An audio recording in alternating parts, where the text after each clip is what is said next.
नमस्कार। आज हम प्रोफेसर टी आर भट्ट से बात करेंगे। प्रोफेसर टी आर भट्ट सहज सरल व्यक्तित्व के धनी हैं।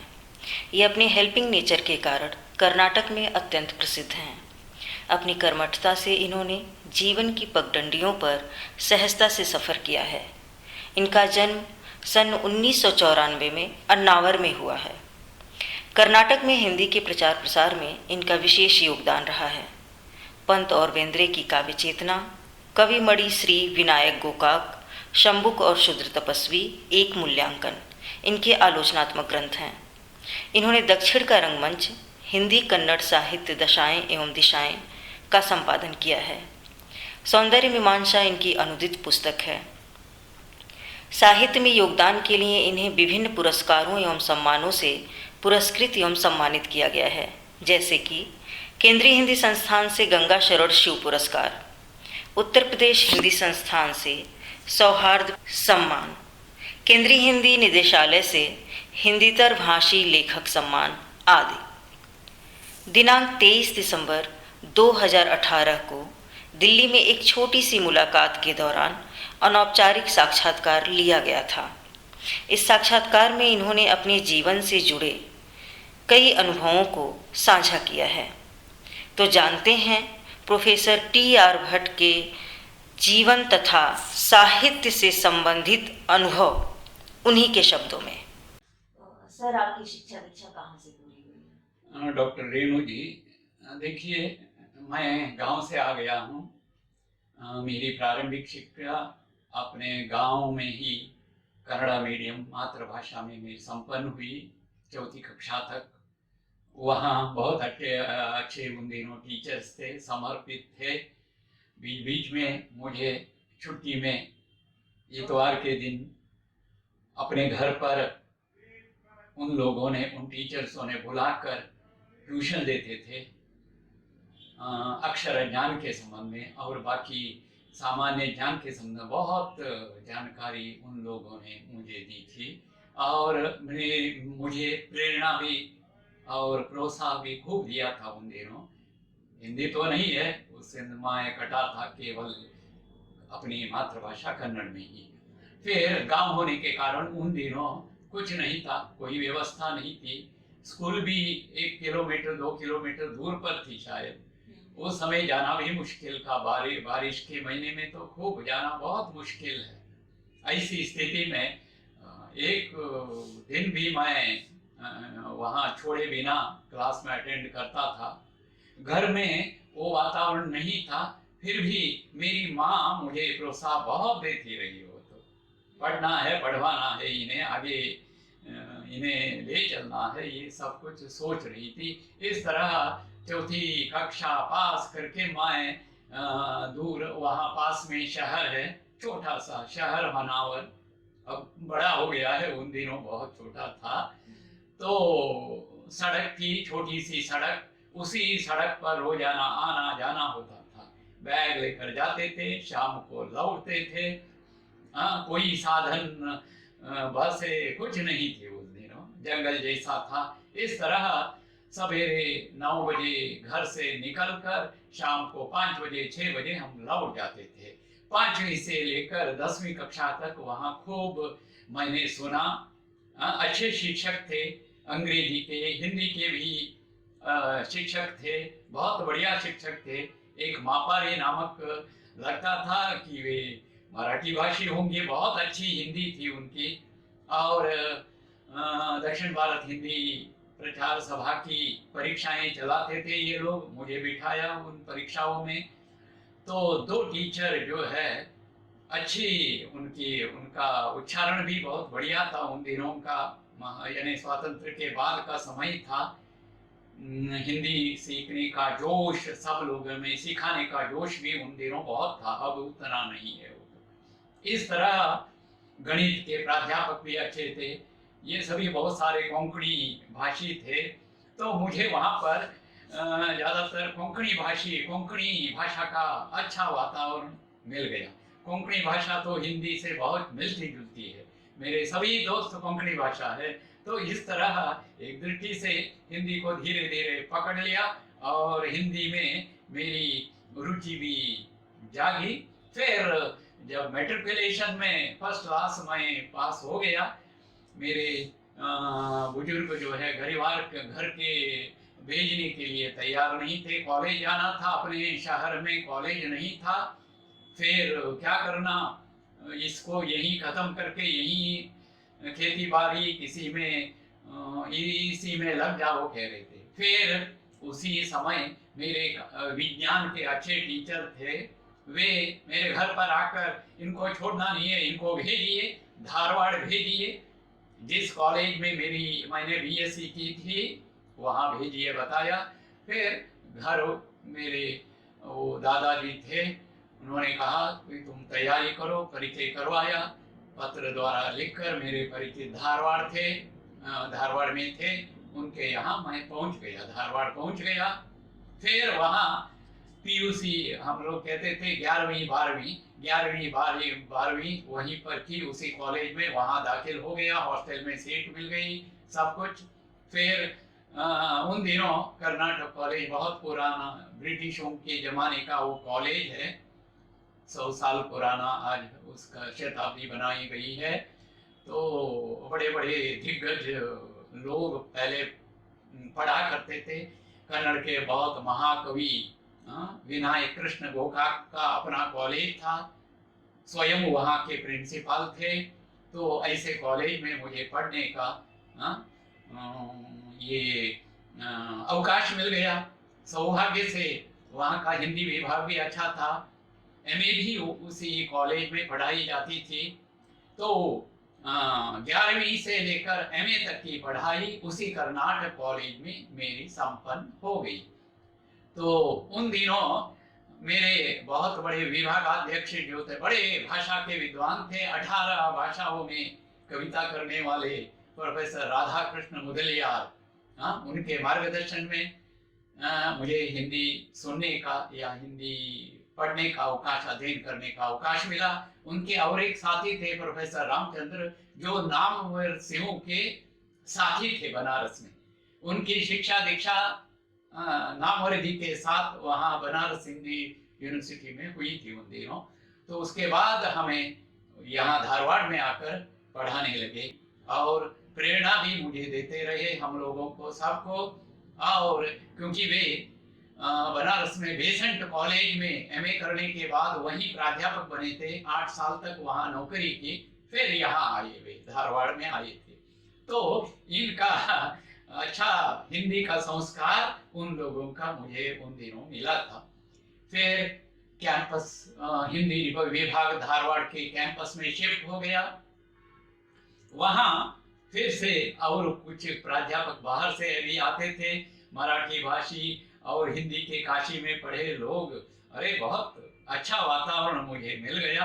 इस तरह पीएचडी भी का कार्य भी मेरा शुरू हो गया। और वहाँ पर पंत और वेंद्रे पर मुझे विषय मेरे प्राध्यापक ने दे दिया, विभागाध्यक्ष ने।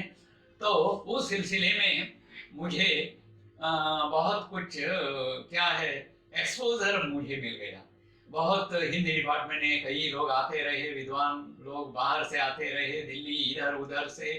फिर धीरे धीरे मैं रिसर्च असिस्टेंट बन गया, असिस्टेंट प्रोफेसर बन गया, फिर रीडर बन गया, प्रोफेसर बन गया, हेड भी बन गया।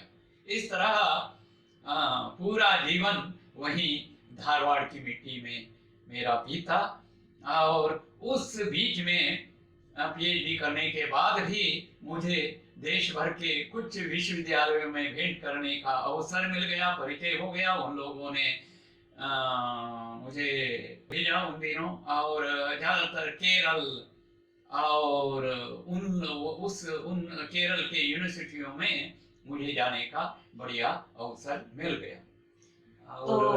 और आपको हिंदी पढ़ने की प्रेरणा किस तरह से मिली, और आपने कहा कौन सा ऐसा मोड़ था जो आपने हिंदी की तरफ रुख कर लिया? वही स्कूल में ये दक्षिण भारत हिंदी प्रचार सभा के प्रचारक जो है हिंदी पढ़ाते थे। ये देश की हमारी अपनी राष्ट्रभाषा है, इसे पढ़िए सीखिए कह रहे थे। तो इस तरह धीरे धीरे वो उन टीचर्स के कारण उसकी वो रुचि मुझ में जाग गई है।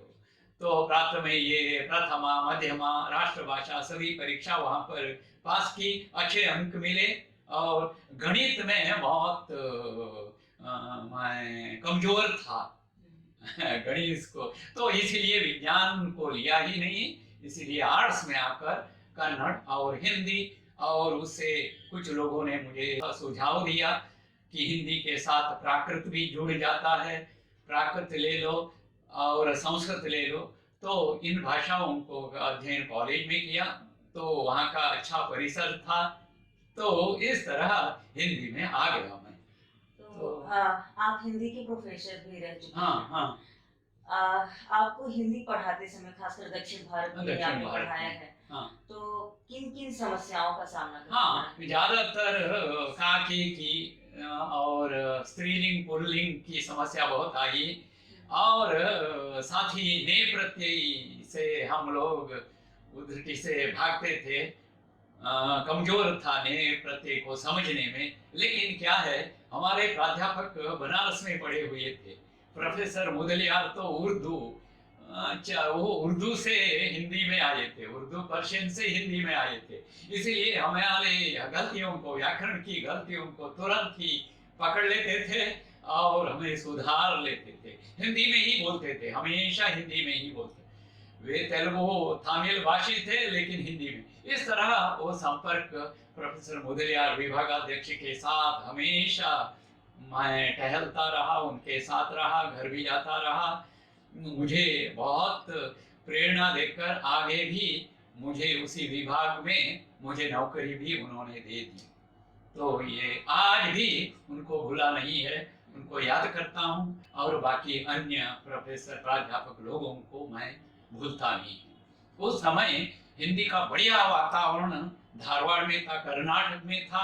आजकल कुछ राजनीतिक कारणों के कारण, कुछ कारणों से हिंदी की दुर्गति हो रही है। क्या हिंदी के प्रति लोगों में जागरूकता की कमी दिखाई दे रही है? नहीं, ऐसी नहीं है। वैसे देखा जाए रेणु जी, कर्नाटक में क्या है आजकल, अभी 10-15 सालों से क्या हो रहा है, वैसे सभी भाषाओं के संबंध में ये बात कहनी पड़ती है। अच्छे अच्छे तेज बच्चे विज्ञान में जाते हैं, लैंग्वेज में जो है, जो काम चलाने के लिए यूं ही आ जाते हैं, समय बिताने के लिए आ जाते हैं, इसीलिए उनसे होता नहीं है। और हमारे प्राध्यापक लोग भी, हिंदी के प्राध्यापक लोग कर्नाटक में जितने भी हैं, बहुत अच्छे प्राध्यापक कम मिलते हैं। साथ ही राजनीतिक कारण के कारण क्या है, कुछ ऐसी तमिल की राजनीति कर्नाटक में शुरू हो गई है, इसीलिए वो कन्नड़ को, क्षेत्रीय भाषा को बहुत बढ़ावा दे रही है। हिंदी को वो अपनाना नहीं चाहती। पता नहीं है, कुछ वर्ग के लोगों को खुश करने के लिए कन्नड़ को खूब बढ़ावा दे रही है, हिंदी को समाप्त करने की वो उनका यानी वे सोच रही है सरकार, तो कन्नड़ को और अंग्रेजी को बढ़ावा दे रहे हैं। तो इससे क्या हुआ है, वहां पर कर्नाटक के कई कॉलेजों में, क्षेत्रों में मैं देख रहा हूँ, हिंदी में रुचि होते हुए भी उन्हें ये अवकाश वंचित हो रहे हैं। बाहर से इधर उधर हिंदी प्रचार की संस्थाओं में जाकर पढ़ रहे हैं, वहां भी पहले जैसी व्यवस्था आजकल पढ़ाने की नहीं है, इसलिए अच्छे छात्र जो है आज भी वंचित हो रहे हैं। बुरा लग रहा है। ये स्थिति केरल में नहीं है, आंध्र में नहीं है, केवल तमिलनाडु के बाद हमारे यहाँ ये स्थिति बहुत पहुंच रही है, बलवती हो रही है। बुरा लग रहा है मुझे, ये सच है। अच्छा, दक्षिण भारत में लिखे जा रहे हिंदी साहित्य और उत्तर भारत में लिखे जा रहे हिंदी साहित्य में आपको क्या अंतर हाँ, ये बहुत अंतर है। देखिए, पहले एक जमाने में हमारे यहाँ कुछ क्रिएटिव राइटर थे, सृजनात्मक लिखने, कविता करने वाले, उपन्यास लिखने वाले। अभी 50 साल पहले या 30 साल पहले बहुत थे, खूब कविता करते थे। आजकल क्या हो रहा है, वहाँ प्रतिभाशाली हिंदी में लोग नहीं आ रहे हैं ना, इसलिए इसका परिणाम क्या हो रहा है, हिंदी में सृजनात्मक लेखन करने वाले कोई नहीं है, वो न के बराबर चल रहा है ये, और सरकार की ओर से प्रोत्साहन नहीं है। अभी बाकी जो प्रांतों में क्या होता है, वहाँ अकेडमी है, सरकार भी प्रोत्साहन देती है, यहाँ ये प्रोत्साहन पहले जैसे गायब है। तो विश्वविद्यालय में भी ज्यादातर अब हिंदी विभाग समाप्त हो रहे हैं। वहाँ जो रिक्त स्थान है वो उसको दूसरे विषय में डालकर शिफ्ट करके हिंदी को गायब कर रहे हैं। अब ये स्थिति है। ऐसी स्थिति में अब हिंदी का वातावरण भी कम होता जा रहा है। तो क्रिएटिव राइटर को, सृजनात्मक एक लेखक के लिए, लिखने वालों को लिए प्रोत्साहन चाहिए, वातावरण नहीं है। हिंदी का वातावरण समाप्त हो रहा है, तो क्या लिखेगा वो आदमी? तो आपको क्या लगता है कि कैसे वातावरण? ये एक वातावरण ये करने के लिए अभी कई बार मैंने सुझाव दिया है। ये केंद्र सरकार की जिम्मेदारी होती है कि वहाँ स्कूल कॉलेज में बढ़ावा देने के लिए वहाँ के सरकार पर दबाव डाले। मैंने ये कहा था वहाँ के शासक लोगों को पार्लियामेंट में अगर प्रोत्साहित करेंगे तो यहाँ के लोगों को प्रोत्साहन मिल जाएगा। मगर जब तक सरकार अपनी नीति, सरकार की नीति में बदलाव जब तक नहीं आएगा तब तक वहाँ माहौल, हिंदी का माहौल नहीं आएगा। जैसे तमिलनाडु में वो माहौल है, अब भी वही माहौल हो रहा है। इसके पहले अच्छा बढ़िया माहौल था। सरकार भी स्वातंत्र के बाद कुछ वर्षों के अंतर्गत क्या हुआ, ये भाषा हमें चाहिए, इसे सीखने से फायदा होगा, ये सोच रहे थे, इसीलिए बढ़ावा देते थे। आजकल ये क्षेत्रीय या के इसे कहते हैं अलगाव की प्रवृत्ति जो है वो उभर रही है, हमारे यहाँ उभर कर आ रही है। तमिलनाडु में पहले से है, वो अब बहुत ज्यादा हो रही है। यहाँ धीरे धीरे उभर रही है, ये उभर रही है, उसको बढ़ावा दिया जा रहा है। तो ऐसी स्थिति में सृजनात्मक लेख कुछ नहीं है। केवल कुछ लोग अनुवाद कर रहे हैं कन्नड़ भाषा से, कन्नड़ के अच्छे ग्रंथों का हिंदी में अनुवाद कर रहे हैं, उनकी संख्या कम होती जा रही है। कर्नाटक में क्या है रेणु जी, जो कन्नड़ जानते हैं उन्हें ठीक हिंदी नहीं आती, जो हिंदी आती है उन्हें कन्नड़ आती नहीं है। तो ऐसी स्थिति में सृजनात्मक लेख छोड़ दीजिए, कविता छोड़ दीजिए, उपन्यास छोड़ दीजिए, अनुवाद करना भी मुश्किल हो जाता है। कोई भी सृजनात्मक लेखक को क्या है, लिखने के लिए प्रतिभा हो सकती है, उनमें सब कुछ हो सकता है, लेकिन जब तक वातावरण नहीं है, प्रोत्साहन नहीं है, वो लेखक नहीं बन सकते। तो क्या इधर के छात्र अगर दक्षिण भारत में जाएं और दक्षिण भारत के छात्र उत्तर भारत में आकर पढ़ाई करना शुरू करें, भले 1 साल का पीरियड हो या 6 महीने का समय हो, ये इसमें कुछ सुधार आए? नहीं रेणु जी, ये ठीक है, पूछ रही है, ये अच्छा सवाल है, ये हो सकता है, आगे ये संभव है। अभी महात्मा गांधी विश्वविद्यालय वर्धा है, वहाँ ये व्यवस्था भी है।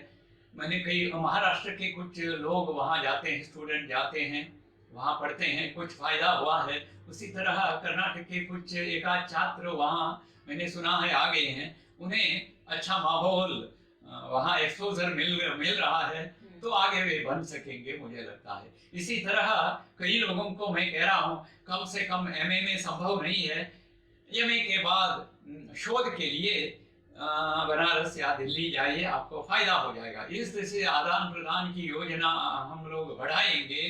तो अभी रेणु जी आपके यहाँ गौतम बुद्ध विहार, यहाँ जो है कर्नाटक के कुछ बच्चे आ जाएंगे तो फायदा अवश्य हो जाएगा। हाँ, 2, 3, 4 साल के अंतर वे उसमें गति प्राप्त करेंगे, अच्छी गति। क्योंकि पहले हुआ था, मेरे एक गुरु थे प्रोफेसर रामचंद्र, वो ठेठ कन्नड़ भाषी थे, मगर एमए करने बनारस चले गए, वहां पक्के हो गए एकदम। वो लहजा, वो लय, हिंदी का वो मीठापन उनके भाषण में आ गया था, उनकी भाषा में आ गया था। ये अर्जित की जाती है, कर सकती है, पहले अर्जित की थी। हमारे यहाँ एक बहुत राइटर विभागाध्यक्ष थे मैसूर में, प्रोफेसर नागप्पा, ये कन्नड़ भाषी थे, ये गणित के छात्र थे, मगर उन दिनों उन्हें बनारस करने जाने के लिए कहा गया, वे बनारस चले गए। मैथमेटिक्स लेना चाहते थे एमए में, मगर किसी ने बताया कि हिंदी में एमए करना अच्छा है, फिर हिंदी में चले गए। उस समय शुक्ल जी विभागाध्यक्ष थे, शुक्ल के अधीन ये 35 के लगभग उसके पहले 34 या 33 में, 1933 में एमए पढ़ने आए। शुक्ल जी थे, हजारी प्रसाद भी थे। उनके मार्गदर्शन में उन्होंने हिंदी सीखकर सीखी और दक्षिण चले गए, मैसूर चले गए। खूब काम किया उन्होंने, ललित निबंध भी लिखे। इसके लिए चर्चा भी हो रही है अभी, उसके लिए साक्षी है ना। लेखक बने उनके विद्यार्थी भी मासू कृष्णमूर्ति, फिर वहीं पर एमए पास की और हिंदी में गति पाई और 3 उपन्यास उन्होंने लिख दिए, क्रिएटिव राइटर हो गए। आपका व्यक्तित्व अत्यंत सरल एवं सहज है और जो हम सबके लिए भी प्रेरणादायी है। हाँ। तो क्या आपके व्यक्तित्व के विकास में हिंदी साहित्य का योगदान है, आपको क्या लगता है? नहीं, ये तो जरूर है। साहित्य से हम बहुत कुछ ले सकते हैं, अपना सकते हैं। अगर मन है तो साहित्य में बहुत मार्गदर्शन साहित्य अपने आप करेगा। ज्यादातर कविताएं जैसे हम पढ़ते जाएंगे तो बहुत कुछ प्रेरणा मिल जाती है। कामायनी मैंने पढ़ी, आंसू कविता भी बार बार मैंने पढ़ी। ये वैसे कामायनी और आंसू और निराला की कुछ कविताएं, पंत की कुछ कविताएं तो मुझे बहुत प्रेरणा दी और मुझे आशावादी बनने में ये काव्य ग्रंथ बहुत सहायक सिद्ध हुए। कामायनी से मैंने अपने जीवन में बहुत कुछ सीखा और उसको मैंने कार्यान्वयन करने की कोशिश की, बहुत पंत की, सब की हो तो फायदा होता ही है।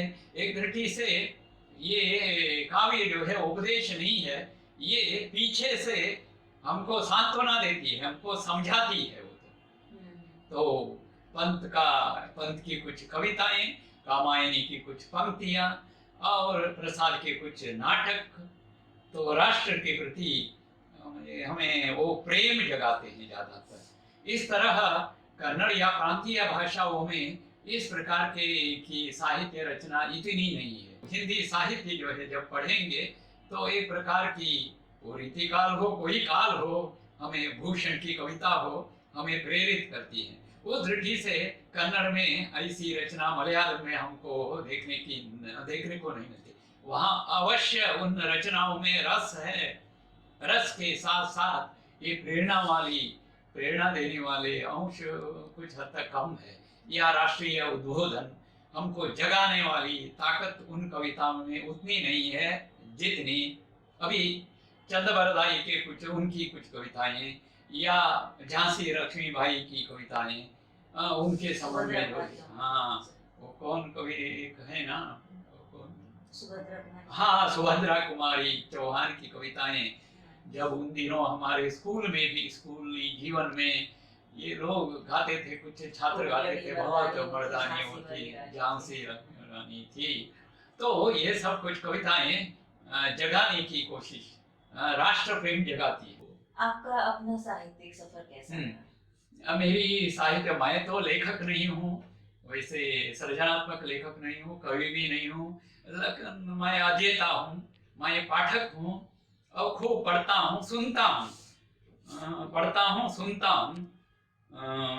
जो भी रचना दिखाई देती है उसके संबंध में सुनता हूँ, दूसरों का सुनता हूँ और थोड़ा पढ़कर उसका रस जो है, रचना का रस, आनंद मैं ले लेता हूँ। उसको हमारे अपने मित्रों के बीच, छात्रों के बीच बांटने की कोशिश करता हूँ। हमने देखा है कि कर्नाटक में कोई ऐसा छात्र होगा जो आपसे जुड़ा ना हो। कर्नाटक के हर कोई आपको जानते हैं, आपसे मिलते हैं, प्रेरणा लेते हैं, तो ये कहीं ना कहीं साहित्य का ही प्रभाव है और वहाँ पर आपका वर्चस्व स्थापित है, तो ये हम लोगों के लिए काफी प्रेरणादायी रहा है। तो आपके साहित्यिक सफर में किन किन संघर्षों का सामना करना पड़ा और आप छात्रों को इसके संदर्भ में, हिंदी साहित्य के विकास के संदर्भ में क्या सुझाव देना चाहते हैं? नहीं, वैसे अपने अध्यापकीय जीवन में अच्छे छात्र मुझे मिले हैं, ज्यादातर अच्छे मिले। मैंने उन छात्रों को उनके साथ खूब न्याय किया है। यहाँ तक कि मैंने कई लोगों को पुस्तकें देकर उन्हें पढ़वाने के लिए पुस्तकें दी थी और साथ ही साथ लिखने के लिए उन्हें मजबूर करता था घर पर। फिर आपको पढ़ना नहीं होता, कम से कम देख कर लिखो, फिर जो भी स्वतंत्र रूप में उन्हें निबंध आदि अपने बारे में अपनी जो सोच है उसके संबंध में लिख कर ले आने के लिए कहता था। वे लिखते थे कुछ लोग, फिर उसको शुद्ध करता था मैं। व्याकरण के जो भी दोष हैं, गलतियां हैं, उसको सुधार कर मैं वापस देता था और बाकी अपने कोलीग को भी कहा करता था। इससे बहुत कुछ फायदा उन लोगों को भी हुआ। हाँ, आपके हेल्पिंग नेचर से तो सभी लोग मुझे अनुभव मिल जाता है। उनको उनकी अच्छे छात्रों की छानबीन करता हूँ, शोध करता हूँ। कुछ वहाँ टीचर एक आध अच्छे होते हैं, उनको पूछता हूँ कौन अच्छे हैं, उनका फोन नंबर ले लेता हूँ, फोन करता हूँ, मेरे पास आने के लिए करता हूँ। हाल ही में क्या हुआ, हमारे गांव की ओर से एक अश्विनी भट्ट नामक एक छात्रा एमए में आ गई है। वो तेज लड़की है। सुना कि उन्हें एंट्रेंस में वो फर्स्ट आ गई थी, उन्हें एडमिशन मिल गया। उनके टीचर्स को मैंने पकड़ लिया, उनको फोन किया टीचर को।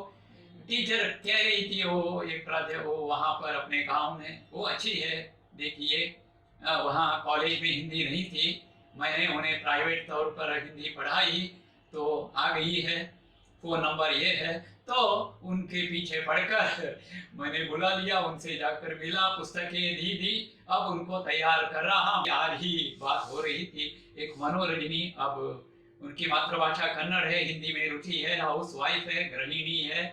अभी उनको बहुत प्रोत्साहित कर रहा हूँ। अब वो काम कर रही है, अनुवाद करने के काम कर रही है। इसी तरह और भी 2-3 लोगों को पकड़ लिया है, उनको आगे बढ़ा रहा हूँ।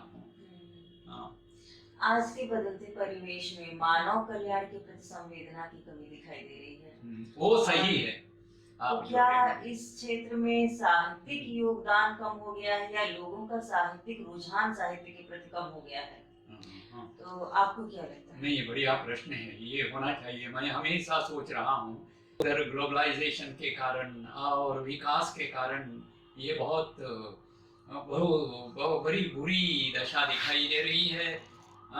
ये करुणा या दया ये मनुष्य में कम होती जा रही है। तो ऐसी स्थिति में साहित्य बहुत कुछ दे सकता है, हिंदी साहित्य हो, कन्नड़ साहित्य हो, भक्ति साहित्य हो।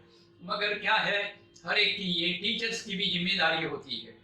साहित्य को जीवन के लिए जो कुछ अंश है, चलाने के लिए जो अंश बहुत कुछ है, 50% जीवन को जीने का अंश उसमें है, वो प्रच्छन्न रूप में है।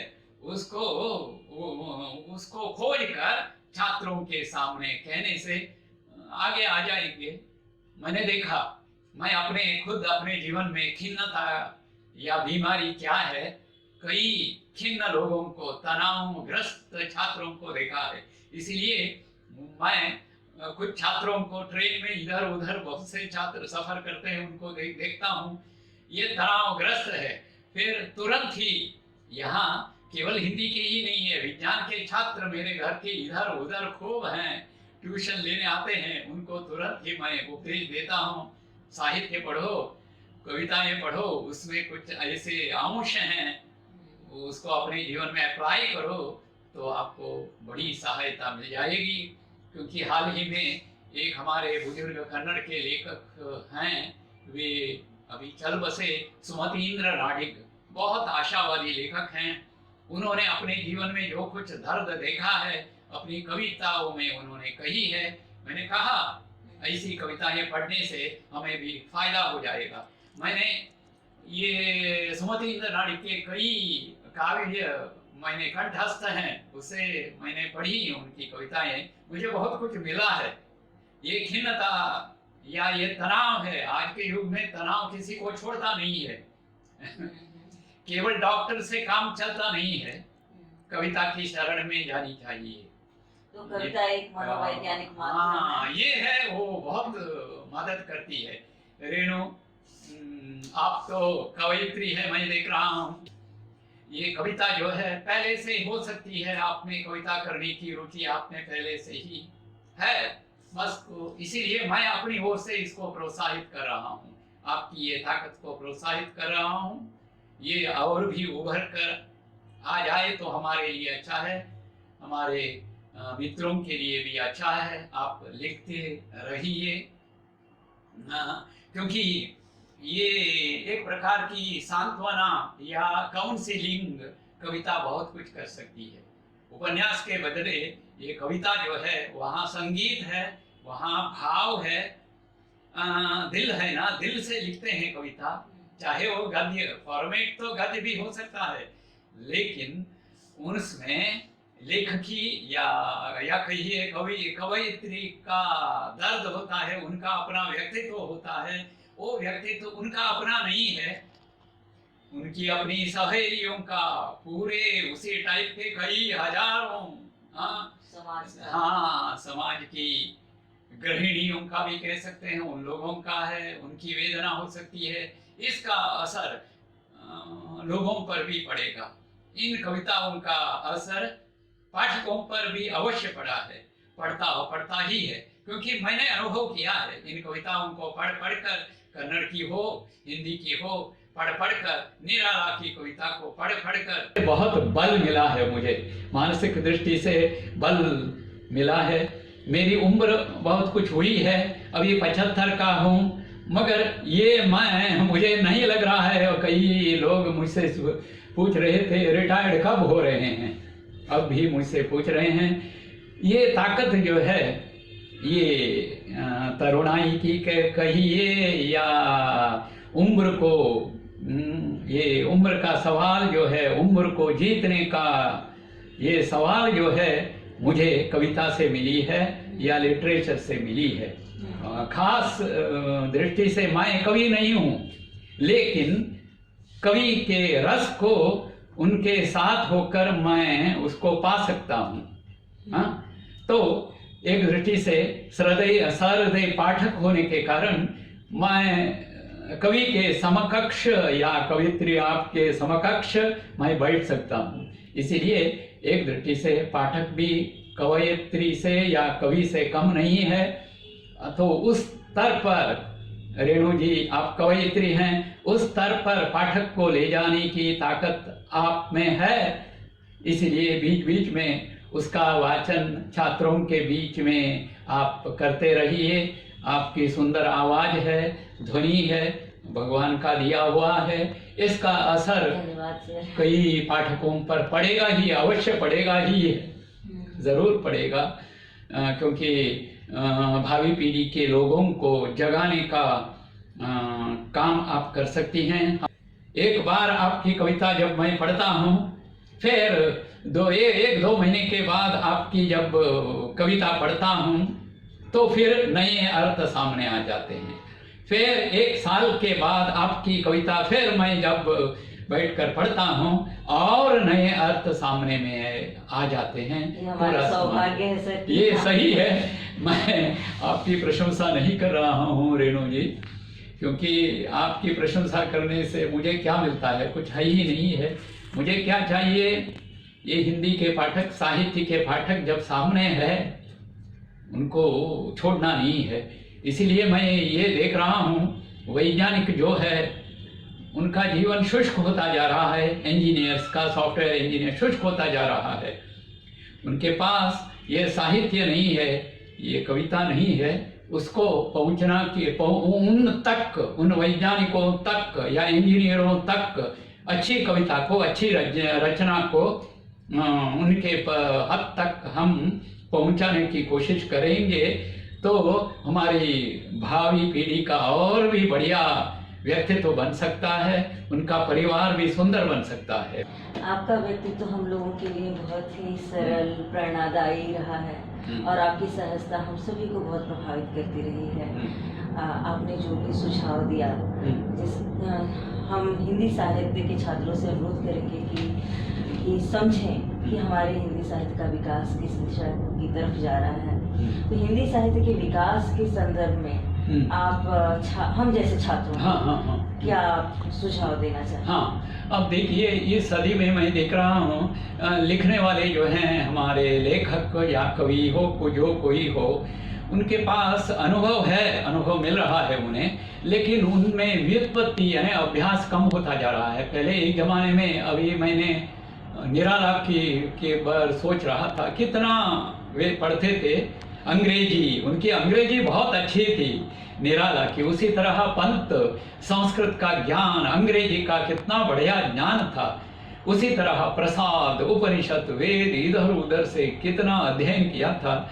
लेकिन आजकल इस सदी में या सदी के पहले के कुछ वर्षों से मैं देख रहा हूँ ये अभ्यास बहुत कम कर रहे हैं, यानी अपने पिछले के लेखकों को नहीं देख रहे हैं, पढ़ नहीं रहे हैं। हम कवि हैं, हम साहित्यकार हैं, कुछ लिखते जा रहे हैं, मगर अपने पूर्व के कवियों की उन रचनाओं को थोड़ा सा पढ़ना है, थोड़ा सा अध्ययन करना है, तब उन्हें निश्चित रूप में उन्हें फायदा ही होगा उनकी। और एक कमी हमें नजर आ रही है, सब तरफ अब शहर में लेखक लोग बस रहे हैं, गांव को भूल रहे हैं, अपनी जड़ को भूल रहे हैं। इसलिए मैं देख रहा हूँ बहुत सारी रचनाओं में गांव के शब्द गायब होते जा रहे हैं। पुरानी रचना में ऐसी नहीं है वो तो। आज भी कुछ इधर उधर के, इलाहाबाद में एक लड़का मुझे मिला, वो हरीश पांडे, वो गांव से आया हुआ है। गांव में उनकी शिक्षा दीक्षा हुई, हिंदी मीडियम में हुई थी। अब उनका शब्द भंडार इतना बढ़िया है। हमारे कन्नड़ में कुछ ऐसे शब्द हैं, हिंदी में क्या चलता है, कौन सा शब्द है, वो सही तुरंत ही मुझे बता दिया था उसने। तो नई पीढ़ी के लोगों को से यही मैं कह रहा हूँ, आप भी आगे पुरानी कृतियां कभी कभी समय मिल जाता है, थोड़ा पढ़ लेना है, उस पर सोचना है जरूर, तभी आपकी जो भावनाएं आ जाती है, नई भावनाएं, नए नए शब्दों के मुख से आ जाती हैं, वैरायटीज आ जाती है। नहीं तो वही आ जाता है। नहीं तो इसीलिए अब देखिए कामायनी लिख दी, अरे निराला आरंभ से लेकर अंत तक निरंतर लिखते रहे, नयापन अंत तक आता रहा, पंत में, सब कवियों में, अज्ञेय में, सब में। मगर आजकल क्या है, कुछ रचनाएं, कुछ नॉवेल या उपन्यास लिख देते हैं, छोड़ देते हैं, मैटर ही नहीं है उनमें, अनुभव है मगर अभ्यास नहीं है ना उसका, यानी गायब हो जाता है सब कुछ, वे खो जाते हैं, वे खो देते हैं। तो कन्नड़ में देखा, कई कवियों को मैंने देखा, पुराने कवियों के। अभी मेरे पास कुछ कवि लोग हैं, मेरे परिचित कवि हैं, कन्नड़ के कवि हैं, अंग्रेजी के डॉक्टर आमूर, AS आमूर हैं। ये अभी 95 उम्र के हैं और ये क्या लिख रहे हैं, अभी नया लिख रहे हैं, क्योंकि उन दिनों उन्होंने खूब अध्ययन किया था। अब भी पुराने ग्रंथों का वे अध्ययन करते हैं। SL भैरप्पा बहुत बड़े नॉवेलिस्ट हैं, कन्नड़ में अभी लिख रहे हैं, बढ़िया उपन्यासकार हैं, नंबर 1 है कन्नड़ में अब जीवित लेखकों में। अब भी वे, मैं देखता हूँ, एक नया उपन्यास लिखना है तो अंग्रेजी के कुछ पुस्तकों को रेफर करते हैं, इतिहास के कुछ ग्रंथों को रेफर करते हैं, फिलॉसफी, न जाने क्या कहाँ के लेखकों के पास जाकर उसे ढूंढ लेते हैं, पढ़ते हैं, अध्ययन करते हैं, फिर उनका उपन्यास तैयार हो जाता है, इसीलिए बढ़िया बन जाता है। तो अध्ययन चाहिए ही। हाँ, अंग्रेजी हम जानते नहीं है, हिंदी के माध्यम में कुछ अंग्रेजी साहित्य हिंदी में आ गया है, उसे पढ़ लेना है तो अच्छा हो जाएगा। कन्नड़ के कुछ ग्रंथ, मलयालम के उत्तम काव्य जो है, अच्छे काव्य जो है हिंदी में आ जाते हैं, उसे पढ़ लीजिए, तब हिंदी में लिखने के लिए यानी नई सामग्री आप समाज को दे सकती हैं, जो हिंदी में नहीं है आप दे सकती हैं। ये नकल नहीं है ये, क्योंकि वहाँ का वो ज्ञान, वहाँ का वो अनुभव आपको मिल जाता है, उस अनुभव को अपना करके आप हिंदी में रख देती हैं, आपका उसके साथ अपना व्यक्तित्व जोड़ देती है ना, उसके साथ तादात्म्य होकर आपके मुख से निकल पड़ता है तो अपना बन जाता है, वो आपका अपना मौलिक हो जाता है। ये ज्ञानवर्धक और प्रेरणादायी बातें रही। सर, अपना अमूल्य समय देने के लिए बहुत बहुत धन्यवाद।